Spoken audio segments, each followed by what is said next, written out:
Hello అండి. Tandoori chicken కుక్కర్‌లో ఎలా చేసుకోవాలో చూద్దాము. అది చికెను లెగ్ పీస్ తీసుకున్నాను. దానికి ఘాట్లు పెట్టుకొని ఉప్పు, పసుపు, అల్లం వెల్లుల్లి పేస్టు హ్మ్, వేసి పెట్టాను. ఇప్పుడు మసాలా చూస్తాం. సాల్ట్ కొద్దిగా, పసుపు, కొద్దిగా గరం మసాలా వేశాను. కొద్దిగా కారం, పెరుగు ఒక స్పూన్ వేసి ఇవన్నీ కలిపి మిక్స్ చేసుకోవాలి. అలా బాగా మిక్స్ చేసుకున్న తర్వాత ముక్కలకు బాగా బాగా పూసుకోవాలి. చూడండి, అలా ఘాట్లలో బాగా లోపలికి పోయే వరకు ఘాట్లలో బాగా పూసుకోవాలి. అలా కొద్దిగా బాగా మసాజ్ చూడండి. ఇది కూడా ఇలా చిన్న పీసు, ఇది కూడా బాగా కాలుతుంది, కానీ స్కిన్ ఉంటేనే బాగుంటుంది వీటికి.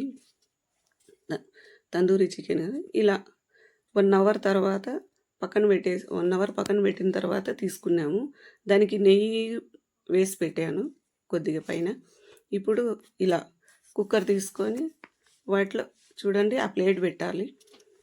పెట్టిన తర్వాత 1 లీటర్ వాటర్ పోసుకోండి. అలా పోసుకోవాలి. చూడండి, 1 లీటర్ పోసుకున్నాను. తర్వాత ఎంటీ బౌల్ పెట్టుకోవాలి. ఆ బౌల్ అలా పెట్టేసుకోవాలి, కదలదు అది. దాంట్లో లెగ్ పీస్ చూడండి, నెయ్యి పైన వేసుకోవాలి, మళ్ళీ నెయ్యి కొద్దిగా. ఇప్పుడు ఆ 2 పీసులు అలా పెట్టేసి దానికి మూత ఏం అవసరం పడదండి. చూడండి, అస్సలు మూత అవసరం పడదు. ఇప్పుడు మూత తీసుకొని గ్యాస్ కట్ ఉండాలా, అలా క్లోజ్ చేసేసుకున్న తర్వాత చూడండి, చాలా బాగుంటుంది.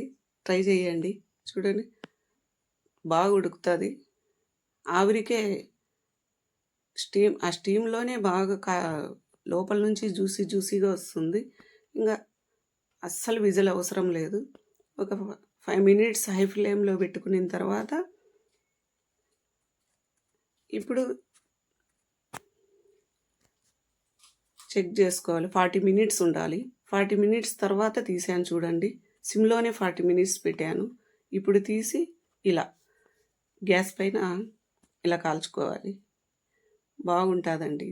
చూడండి, అలాగే కలర్ వస్తుంది. నేను ఫుడ్ కలర్ వాడలేదు, ఎందుకంటే హెల్త్కు మంచిది కాదు కాబట్టి. చూడండి, అలానే కాల్చుకోవాలి.